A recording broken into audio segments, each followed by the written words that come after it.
Pretoria High Court has declared the Aarto Amendment Act, on which the planned demerit system for traffic offences is based, unconstitutional and invalid, in a ruling delivered this morning. The act, which was to see motorists go into a demerit system that would see them lose points for road or traffic, ultimately having their licences suspended.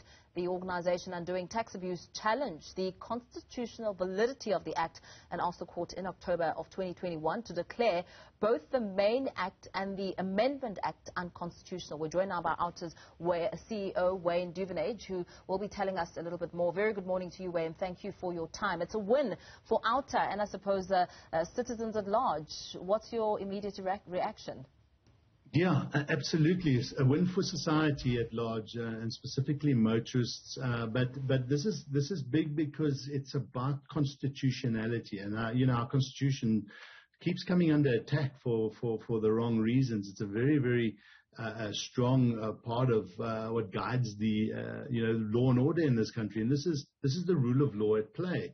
And when you have national government, Department of Transport with its entities, the Road Traffic Infringement Agency and others, starting to usurp and walk all over the powers of local government, who are the people and the level of authority that tackles and deals with road traffic infringements within their areas, and doing so in a way that is destructive to their processes, it needs to be challenged. And that's really what we've done here, let alone the absolute administrative cumbersomeness of the scheme, which is another issue that needs to be tackled. But I think we felt, first of all, we needed to challenge this from its constitutional issues, and we won in court on those grounds. The act was meant to be the basis for government's planned demerit system for traffic offences. What concerned you as you took on this challenge with some of the legal points that you put forward in your argument? Well, yeah, so when national government wants to regulate and manage traffic fines across the country, and then do so adding costs onto that, and try and put in place processes and tribunals and give people the opportunity to challenge their traffic fines, but it doesn't make sense to do it in the way that Aarto is planning to do so. It needed to be challenged. So it was very administratively cumbersome. It was unfair on the public. It gave them very short timelines in which they could appeal. And as you know, just for instance, cloned number plates. You could get a cloned number plate, somebody driving on your number plate, you end up with the fines. By the time you want to try and raise this, it becomes an issue. It's too late. You can't get the discounts. And this whole issue of discounting is a problem when it comes to law enforcement. You don't offer somebody a discount when they've transgressed the law. That's the fee, and it needs to be paid. But they do so to get people to pay quickly because it's a money-making scheme, quite frankly. So many things were wrong with it.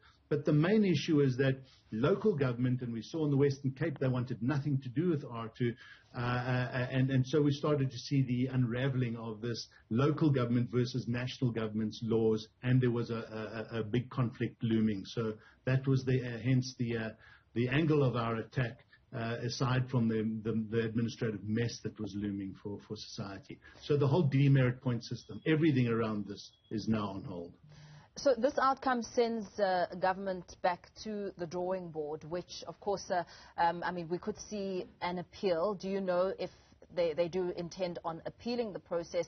And also, what will need to be reworked should government want to still ensure that the act is really something that is passed? Well, I think, first of all, we need to make this an order of the court through the Constitutional Court now, because it's a constitutional matter. So we are writing and applying this through to the Constitutional Court. Yes, they can try and appeal this, but we believe they have got very slim grounds to do so, very weak. If you look at the judgments, very strong. In fact, this court case was set down for 2 days, and it was all over before lunch on the first day. That's how strong our case was, and we anticipated the strong ruling. So if they want to appeal it, they can go through the process. I think what's going to have to happen is they're going to have to go back to the drawing board. But this time around, we hope that they will engage meaningfully with civil society, because we've been raising these flags, by the way, for a number of years. We've written to the Minister of Transport.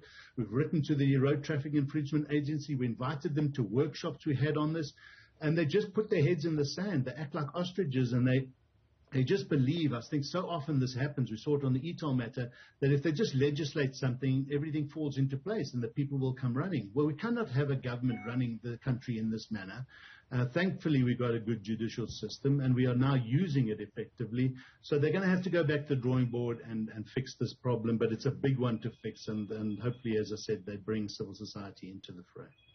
Very well, Wayne. Thank you so much for your input. Aarto CEO Wayne Duvenhage telling us more about the Pretoria High Court declaring the Aarto Amendment Act, on which the planned demerit system for traffic offence is calling it unconstitutional and invalid. We will continue to bring you more reaction around this throughout the course of the day.